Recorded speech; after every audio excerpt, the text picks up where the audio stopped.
ॐ अस्य श्री हनुमान वडवानल स्तोत्र मंत्रस्य श्रीरामचंद्र ऋषिः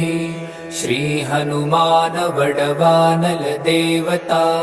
राम्बिजं ह्रीं शक्तिं सौंकिलकम् मम समस्त विघ्नदोष निवारणार्थे सर्वशत्रुक्षयार्थे सकल राजकुल सम्मोहनार्थे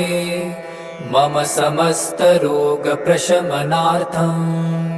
आयुरारोग्यैश्वर्याभिवृद्धयर्थं समस्त पापक्षयार्थं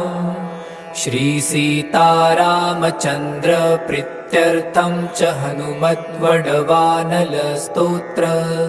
जपमहं करिष्ये।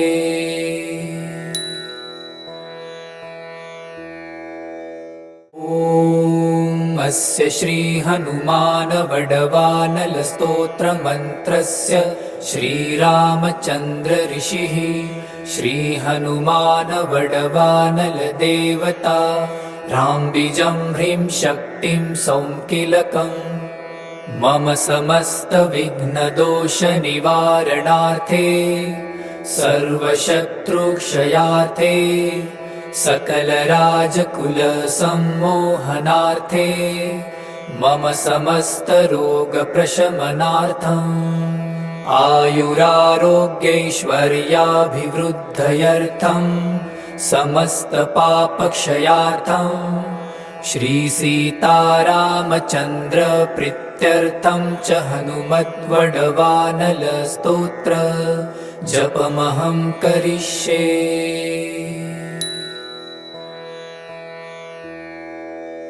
ॐ अस्य श्री हनुमान वडवानल स्तोत्र मंत्रस्य श्रीरामचंद्र ऋषिः श्री हनुमान वडवानल देवता राम्बिजं ह्रीं शक्तिं सौंकिलकम् मम समस्त विघ्नदोष निवारणार्थे सर्वशत्रुक्षयार्थे सकल राजकुल सम्मोहनार्थे मम समस्त रोग प्रशमनार्थम् आयुरारोग्यैश्वर्याभिवृद्धयर्थं समस्त पापक्षयार्थं श्री सीतारामचंद्र प्रीत्यर्थं च हनुमद्वडवानल स्तोत्र जपमहं करिष्ये।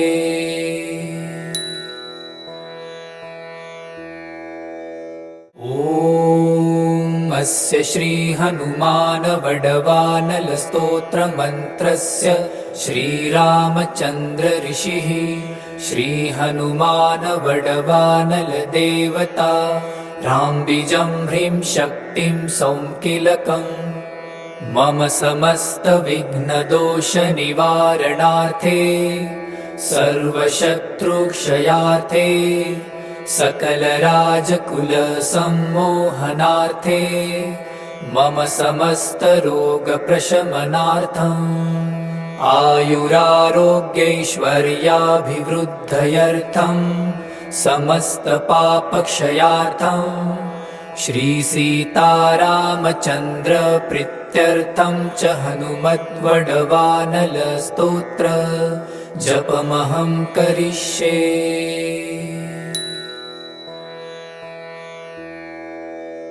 ॐ अस्य श्री हनुमान वडवानल स्तोत्र मंत्रस्य श्रीरामचंद्र ऋषिः श्री हनुमान वडवानल देवता राम्बिजं ह्रीं शक्तिं सौंकिलकम् मम समस्त विघ्नदोष निवारणार्थे सर्वशत्रुक्षयार्थे सकल राजकुल सम्मोहनार्थे मम समस्त रोग प्रशमनार्थम्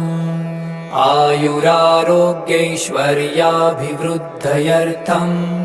समस्त पापक्षयार्थं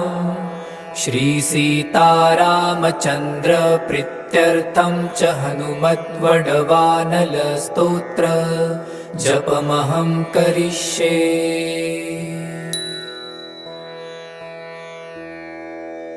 ॐ